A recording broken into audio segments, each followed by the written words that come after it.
Magandang balita. Posibleng mabawasan na ang madalas na pagbaha sa ilang lugar sa Cavite, Las Piñas at Muntinlupa. Ang dahilan ang Zapote River Drive at Molino Dam na nagsisilbing catch basin sa baha. At narito si Mean Corvera sa detalye. Posibleng mabawasan na ang malawakang pagbaha sa mga bayan sa Cavite, Las Piñas at Muntinlupa sa kasagsagan ng mga pag-ulan.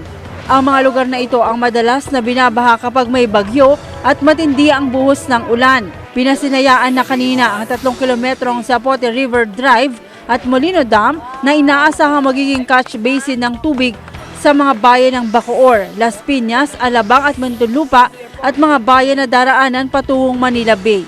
Ang proyekto po yan ay nakatutok po sa slope protection works at saka yung maintenance roads, no? Parallel maintenance roads.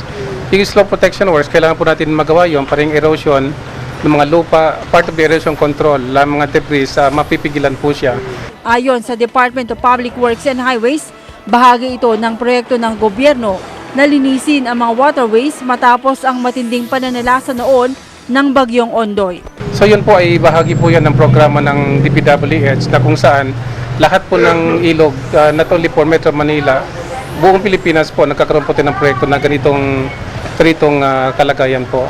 So in the case of Zapote, makikita po natin yan, that's about mga 8 kilometer stretch mula sa boundary ng Muntinlupa and Cavite will discharge wastewater all the way to Manila Bay. So with the river improvement works gagawin, magkabilaan po yan na river protection works. This will ensure the flooding will flow freely to Manila Bay. Ayon kay Senador Cynthia Villar, isinulong nila ang programa para makatulong din sa mga residente sa pagkukunan ng supply ng tubig. Makakatulong din anya ang bagong lansangan mula Bacoor hanggang Zapote para maibsan ang matinding traffic kapag rush hour. Sinabi ng Public Works sa amin that in 20 years, babahain kami. So we really have to take care of our river na malinis, malalim.